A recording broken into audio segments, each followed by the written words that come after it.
Hey there, you're looking kind of cute. Don't forget to subscribe and check out all my other socials. Enjoy.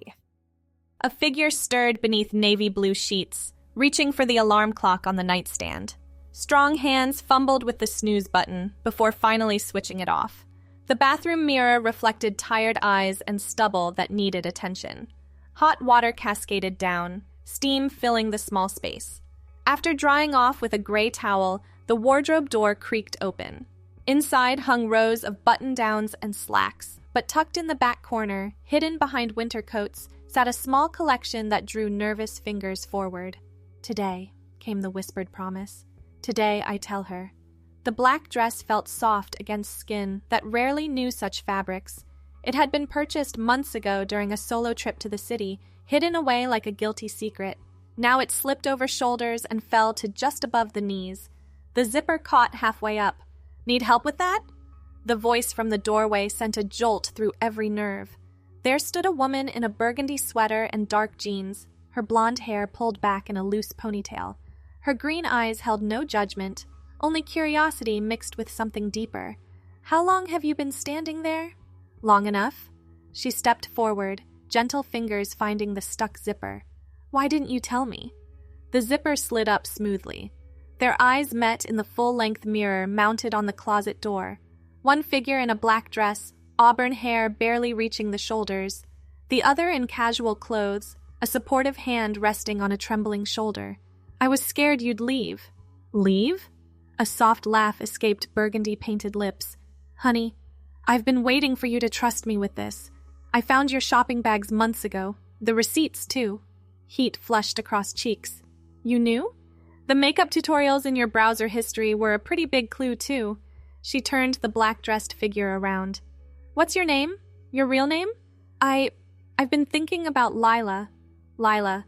The name rolled off her tongue like honey. "It's perfect. I'm still Mia, and I'm not going anywhere." Tears threatened to spill over, but Mia's thumb caught them before they could fall. "Your makeup's going to run if you cry now. We haven't even put any on yet." "We? You didn't think I'd let you do this alone, did you? Come on." The bedroom transformed into a makeshift salon. Mia spread out an impressive array of cosmetics across the dresser, each item carefully selected. She worked with practiced hands, explaining each step. "Foundation first. You have great skin, so we don't need much." The brush felt foreign, but not unpleasant against skin. "Close your eyes. Eyeshadow next." Colors blended and merged. Copper and gold to complement the auburn hair, mascara to define lashes that had never known such attention, lipstick in a subtle rose shade. "There." Mia stepped back, admiring her work. "Look." The mirror reflected someone new yet familiar. The face was the same, but transformed. Feminine without being overdone.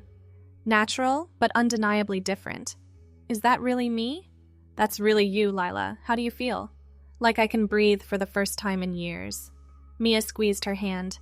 "We should celebrate. There's that new cafe downtown, the one with the good coffee and those chocolate croissants you pretend you don't love." "I can't go out like this." "Why not?" "People will stare. They'll know." "So what if they do?" Mia pulled on a cream-colored cardigan. "You're a woman having coffee with her girlfriend. Nothing scandalous about that." The word girlfriend sent butterflies dancing. It sounded different now, carried new meaning. "I don't have shoes that match." "Lucky we wear the same size then." Mia produced a pair of black flats from her closet. "These should work." The shoes fit perfectly. Standing in them felt like crossing a bridge with no way back. But looking at Mia's encouraging smile, going back wasn't even a consideration. The walk downtown took 15 minutes. Each step brought new sensations. The dress swishing against legs, the slight breeze playing with auburn hair, the weight of the small black purse Mia had insisted on bringing. "Stop tugging at your dress," Mia whispered, linking their arms. "You look beautiful." The cafe sat on the corner of Maple and 3rd, its green awning providing shade from the morning sun. Through the windows, locals sipped lattes and nibbled pastries, normal people living normal lives. "I can't." "Yes, you can." Mia's grip tightened. "With me. Together." The bell above the door chimed their arrival. The scent of fresh coffee and baked goods filled the air. A few patrons glanced up from newspapers and laptops, then returned to their business. See? No one cares. Mia guided them to a corner table. What do you want? My treat. Just coffee. Black? Lila, honey, you hate black coffee. You always add 3 sugars and enough cream to make it beige. The familiar teasing eased some tension. Fine. Caramel latte. Medium. And a chocolate croissant? Maybe. That's my girl. Mia headed to the counter, leaving Lila alone with her reflection in the window. The woman staring back still felt like a stranger. Auburn hair caught the light, framing a face that finally matched the one that lived behind closed eyes. The black dress looked appropriate, not costume-like. Just another woman waiting for coffee. Excuse me? The voice startled her. An elderly woman with silver hair and kind eyes stood beside the table. I'm sorry to bother you, but I had to tell you how lovely you look. That dress is perfect on you. Thank you. The response came out higher than intended, but natural. Are you waiting for someone? My girlfriend. She's getting coffee. The words tumbled out before thought could censor them. The woman smiled wider. How nice. My granddaughter just started dating a lovely girl, too. Different times now, isn't it? Better times. She patted Lila's shoulder and returned to her own table. The interaction lasted less than a minute, but felt monumentally important. A stranger had seen her, talked to her, accepted her without question. Mia returned balancing 2 cups and a plate. Made a friend? She said I looked lovely. Because you do. Mia slid the caramel latte across. She's not wrong. The first sip tasted like courage. Sweet and warm and exactly right. The croissant flaked perfectly, chocolate melting on tongues. Thank you. For the coffee? For everything. For knowing. For waiting. For this. Mia reached across the small table, intertwining their fingers. I love you. All of you. However you need to be. Even like this? Especially like this. You're radiant when you're being yourself. A group entered the cafe, their laughter filling the space. 3 women in their 30s, dressed for shopping or brunch. They claimed the table next to them, chattering about weekend plans. Did you see the new boutique on Henderson Street? One asked, her red blazer bright against the neutral walls. They have the cutest summer dresses. We should check it out after this, another replied, stirring her cappuccino. I need something for Lisa's party next month. The third woman, wearing a yellow sundress, glanced over. Her eyes landed on their linked hands, then moved to their faces. A knowing smile crossed her lips. Sorry to interrupt, she said, leaning slightly toward their table. But you 2 are adorable together. How long have you been dating? The question hung in the air. Mia squeezed Lila's hand, a silent communication passing between them. Just over a year, Mia answered, her voice warm with affection. Best year of my life. That's so sweet. The woman in red turned fully toward them. Jennifer and I just celebrated our 3rd anniversary. Isn't love grand? Jennifer, apparently the one in the sundress, blushed prettily. Sorry about her. She tells everyone about us. Don't apologize for being happy, Mia said. Love should be celebrated. The conversation flowed naturally. The women shared restaurant recommendations and stories about navigating relationships. They spoke to Lila directly, including her seamlessly. Not once did anyone question or look askance. To them, she was simply another woman enjoying coffee with her girlfriend. We should let you get back to your date, the third woman finally said. But if you ever want to join us for drinks, we meet at Rosie's bar every Friday. Maybe we will, Mia replied. Thanks for the invite. The women returned to their own conversation, but the invitation lingered. An entire world existed that Lila had never accessed. A world where she could simply be. They thought I was your lesbian lover, Lila whispered, half in disbelief. Because you are, Mia said simply. My girlfriend, my partner, the woman I love. But I'm not, I haven't what? Transitioned medically? Who says you have to?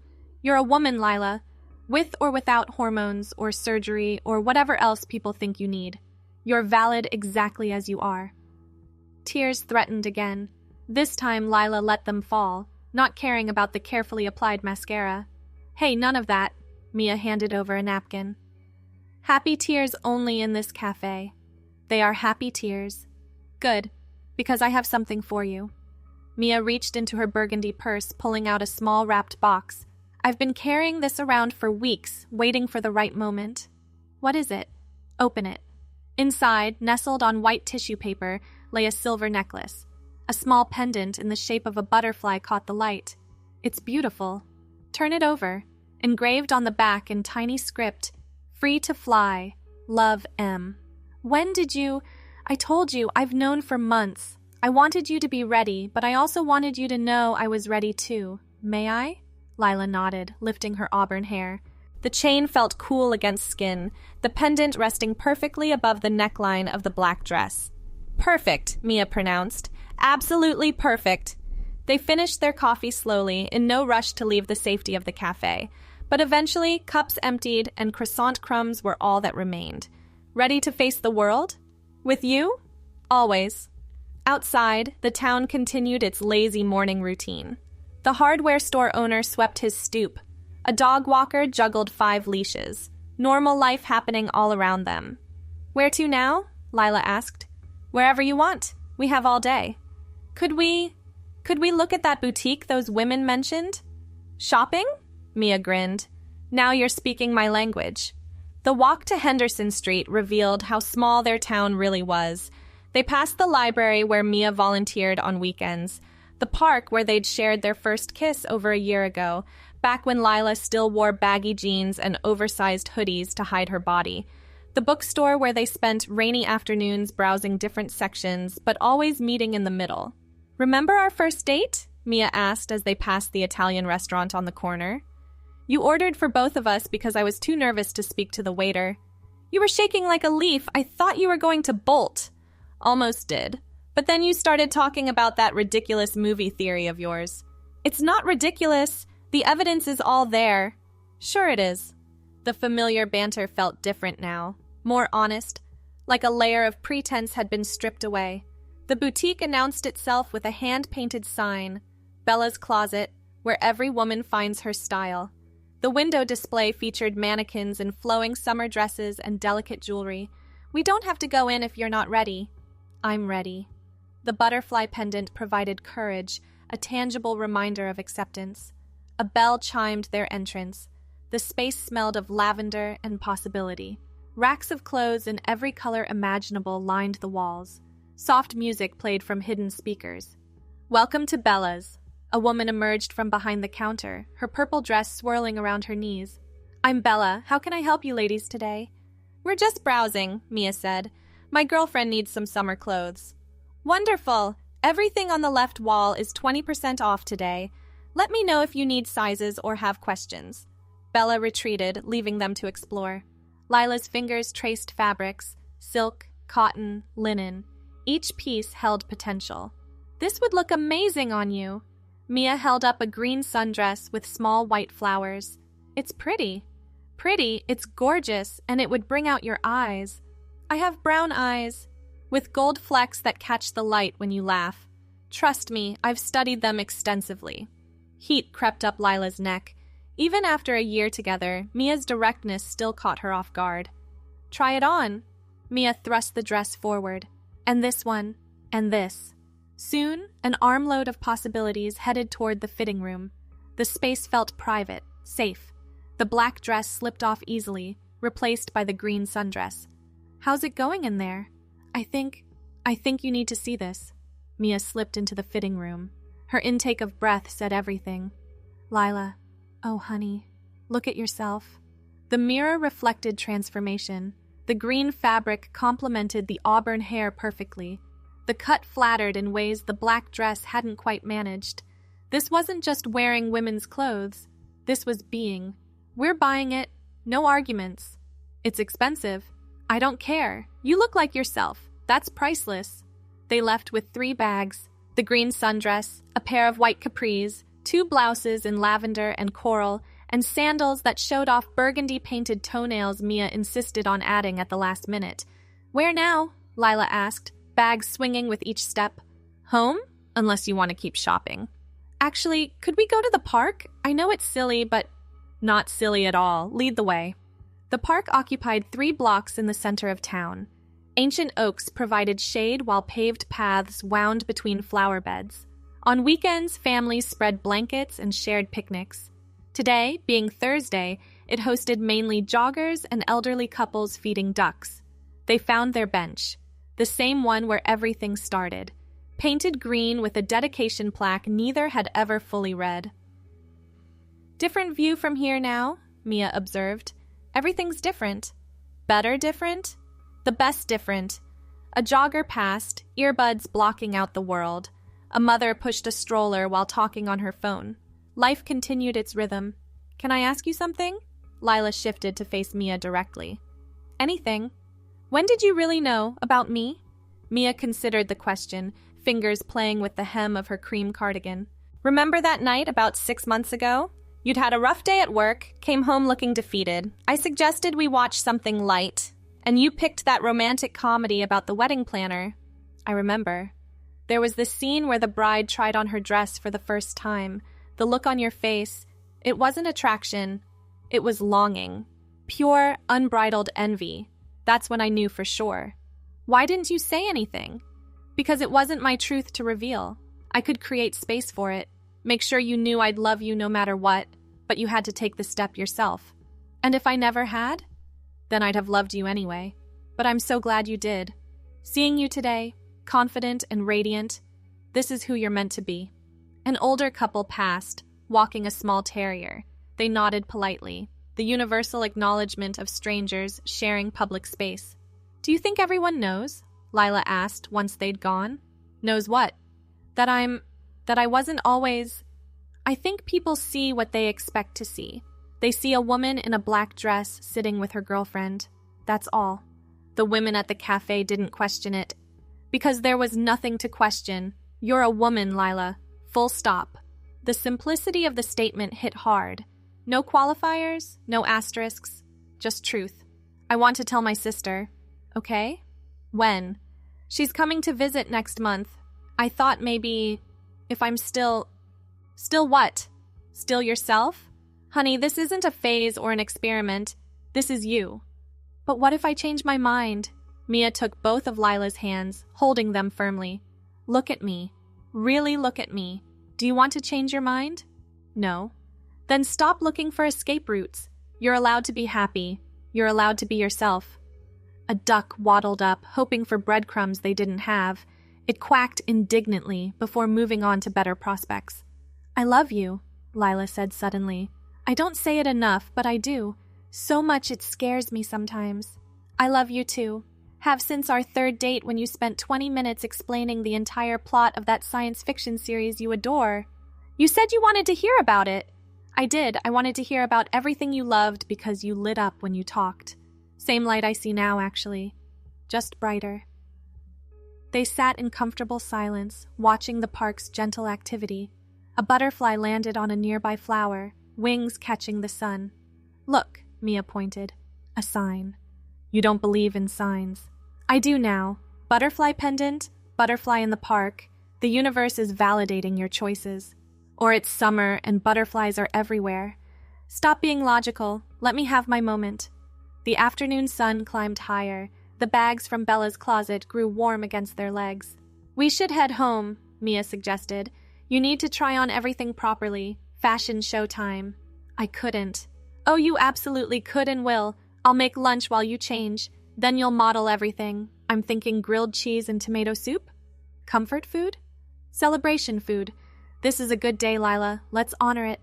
The walk home felt different from the morning journey. Confidence had replaced fear. The black dress no longer felt like a costume, but simply clothing. Appropriate, comfortable clothing. Their small house welcomed them back. Mia headed straight for the kitchen, while Lila carried the bags to the bedroom. The green sundress called out to be worn again. "Fashion show starts in 15 minutes, Mia called out. "I want to see everything." The lavender blouse paired perfectly with the white capris. The coral one worked with the black dress she'd started the day in. Each combination felt right, felt her. "Ready or not, here I come," Mia announced, carrying 2 plates. She stopped short in the doorway. "The lavender, definitely the lavender." "You think?" "I know, you look like spring came early." They ate on the bed, careful not to spill on the new clothes. The grilled cheese tasted perfect, the soup warming from inside out. "So what happens now?" Lila asked between bites. "What do you mean? Tomorrow, next week, next month, do I just keep being Lila? Is that what you want?" "Yes." "Then that's what happens. We'll figure out the details as we go. Work, family, all of it. But the important part is decided. You're Lila, I'm Mia, we're together. Everything else is just logistics." "You make it sound simple." "The truth often is, it's the hiding that's complicated." After lunch, Mia insisted on photos. For posterity, she claimed, but her phone storage suggested a more immediate appreciation. Lila posed awkwardly at first, then with growing confidence. "One together," Mia decided, setting the timer. They squeezed onto the small love seat, Mia's arm around Lila's shoulders. The camera captured a moment of pure joy. "New profile picture?" "Maybe eventually, when you're ready." "What if I'm ready now?" Mia studied her carefully. "Are you?" "I think so, yes. If we're doing this, really doing this, then I want to do it fully." "Okay then." Mia uploaded the photo, adding a simple caption, "Perfect day with my perfect girl." Within minutes, likes and comments appeared. "Your cousin says you look happy," Mia reported, scrolling through responses. "And my college roommate wants to know where you got the dress." "What about negative comments?" "Not a one. Just love and heart emojis as far as the eye can see." Relief mixed with something else. Disappointment? Had part of her wanted pushback, an excuse to retreat? Stop overthinking. Mia knew her too well. This is good. Let it be good. The afternoon melted into evening. They moved to the couch, Lila's head in Mia's lap while she played with auburn strands. "We need to talk about work," Lila said eventually. "Monday's problem. Today is for celebrating." "But I can't just show up in a dress." "Why not?" "Because they know me as someone who's been visibly uncomfortable for months. Trust me, your coworkers have noticed. Janet from accounting asked me at the Christmas party if you were okay."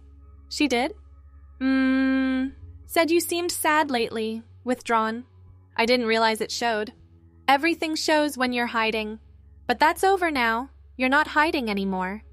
The sun set through the window, painting the room gold and orange. They'd spent the entire day in their bubble, safe from questions and judgment. Tomorrow would bring challenges, but today had been perfect. "Hungry?" Mia asked. "I could order Thai food. From the place with the good pad seat you? Is there any other place?" While Mia called in their order, Lila wandered back to the bedroom. The mirror showed a woman at peace.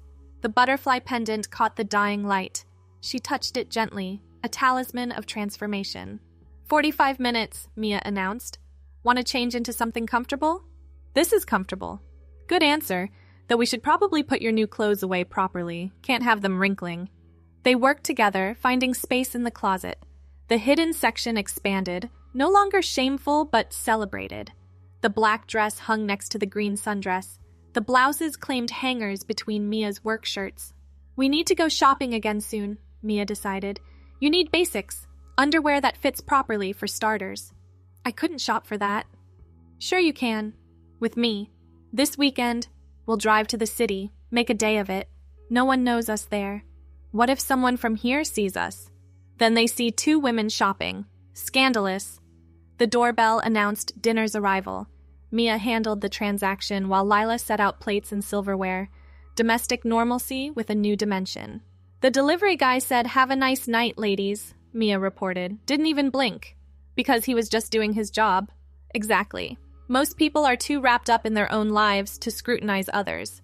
They ate directly from containers, sharing bites and stories. Mia recounted her day at work, a normal Thursday made extraordinary by morning revelations. Lila listened with new ears, no longer distracted by the constant buzz of dysphoria. "Your turn," Mia prompted. "Tell me about Lila, not the logistics, but her. Who is she?" "I'm still figuring that out." "Start with what you know." I like reading, same as before, but maybe romance novels wouldn't be guilty pleasures anymore. I could read them openly." "What else?" "I want to learn to braid my hair properly. And maybe take that yoga class you're always suggesting." I said no before because the thought of wearing workout clothes terrified me. "But not now?" "Now it just sounds fun. Challenging, but fun. What about work? Do you still want to be an accountant? The numbers don't care what I wear. So yes, I think so. Though maybe I'd speak up more in meetings. I always held back before, afraid of drawing attention. I'd love to see you command a room. You have good ideas when you share them. They talked until the food grew cold, building a future one detail at a time. Practical matters mixed with dreams. Hormones maybe, eventually. Legal name changes, definitely. Telling family when ready. Living authentically always. It's getting late, Mia finally noticed. Work tomorrow for both of us. I'm not tired. Adrenaline. It'll crash eventually. Come on, bedtime. They prepared for bed with new rituals.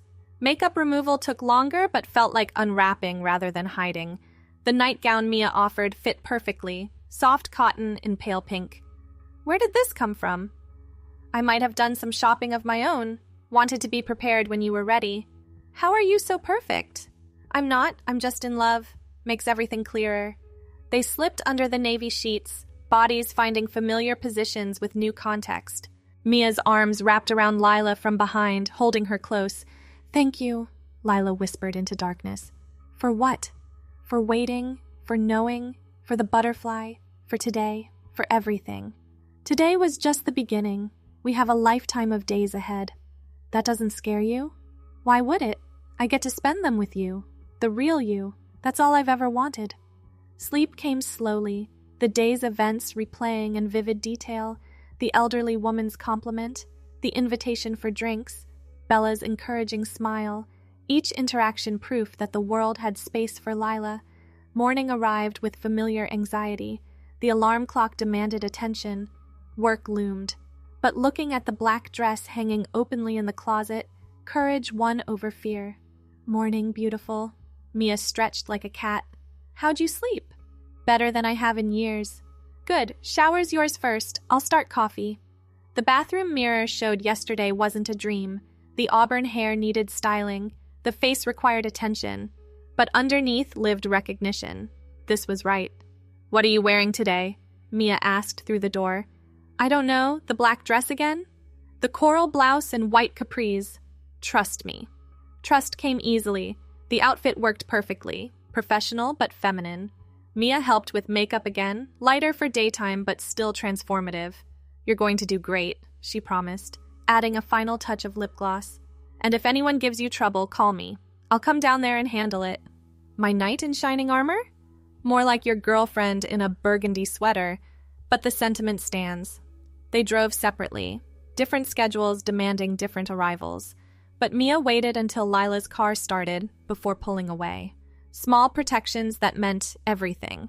The office building looked the same, gray concrete and glass reflecting morning clouds. But everything felt different approaching it as herself. Deep breath, she whispered, hand on the door handle. You can do this. The lobby security guard looked up from his newspaper. Morning, miss, can I help you? I work here. Accounting department. He squinted, recognition dawning slowly. Oh, didn't recognize you. Looking good? Have a nice day. The elevator ride stretched forever. Each floor brought new possibility for confrontation. But the doors opened to an empty hallway. Early arrival had its benefits. The accounting department hummed with computers and fluorescent lights. A few early birds typed away, absorbed in spreadsheets. No one looked up. The nameplate on the desk still read the old name. That would need changing. But the chair felt the same. The computer booted with familiar sounds. Normal wrapped in extraordinary. Oh my goodness! Janet from 3 cubicles over appeared with her coffee mug. Look at you! You look amazing! Thanks. The response came out steady. Just felt like a change. Well, it suits you. That color is perfect. Where did you get that blouse? Bella's closet on Henderson. I'll have to check it out. Seriously, you look so happy. It's wonderful to see. She bustled away before deeper questions could form, but the interaction set a tone. Curiosity mixed with acceptance. No hostility or disgust. The morning passed in spreadsheets and calculations. Familiar work with unfamiliar confidence. When Brad from sales stopped by with questions about quarterly projections, he barely blinked at the transformation. These numbers look good. Thanks for pulling them together. Hey, nice necklace. Thanks, it was a gift. Your girlfriend has good taste. He left without realizing the significance of his words. Casual acceptance of a relationship that now read differently. 2 women instead of traditional expectations. Lunch brought Mia's text. How's it going? Need a rescue? No rescue needed. Janet complimented my blouse. Told you that coral was perfect? Proud of you. The afternoon flew by. A meeting with the finance team went smoothly. The presentation she'd prepared weeks ago delivered with new authority. Questions answered directly instead of mumbled. Great job today, her manager said afterward. I don't know what's changed, but keep it up. Everything had changed, but explaining that felt unnecessary. Results spoke louder than revelations. 5 o'clock released her back to the world. The parking lot held no ambush, just tired workers heading home. The drive passed quickly, anticipation building for the evening ahead. Mia's car already occupied the driveway. Through the window, movement suggested dinner preparations. The domestic scene looked identical to hundreds before, but felt entirely new. How was day 2? Mia asked, not turning from the stove. Something smelled amazing. Garlic and herbs and possibility. Easier than expected. Janet wants to shop at Bella's. See? I told you people would be cool. Wine? Please. They settled into evening routines. Cooking together, hips bumping at the narrow counter, stories from the day shared over pasta and salad, easy laughter replacing months of tension. I made an appointment, Mia said over dessert. With that therapist you mentioned before, the one who specializes in gender stuff. For me? For us, I want to make sure I'm supporting you properly. And you probably have things to work through that I can't help with. When? Next Thursday. Evening appointment so neither of us misses work. The gesture hit hard. Partnership in action, not just words. I love you so much. I love you too. Now help me with these dishes. Then I think someone needs to practice walking in heels. I don't have heels. Check the hall closet. Bottom shelf. 3 boxes weighted, each containing different styles. Sensible pumps for work, strappy sandals for summer, ankle boots for fall. When did you buy these? Various times over the last few months. I estimated your size based on your men's shoes. We'll have to see if I guessed right. The pumps fit perfectly. Standing in them required adjustment, but not as much as expected. Mia offered tips, demonstrating proper posture and gait. Small steps, heel to toe, there you go. Walking the length of the hallway felt like a victory lap, each successful stride building confidence. The mirror at the end reflected a woman learning herself. You're a natural, Mia declared. Those legs were made for heels. Flatterer, truth teller. Come on, let's watch something mindless and cuddle. They claimed the couch, Lila kicking off the heels with relief. The television played something forgettable. More important was the closeness, the absolute acceptance radiating between them. Thanks for watching. Don't forget to check out my other socials if you want more content, early access, behind the scenes, and more. All links down below.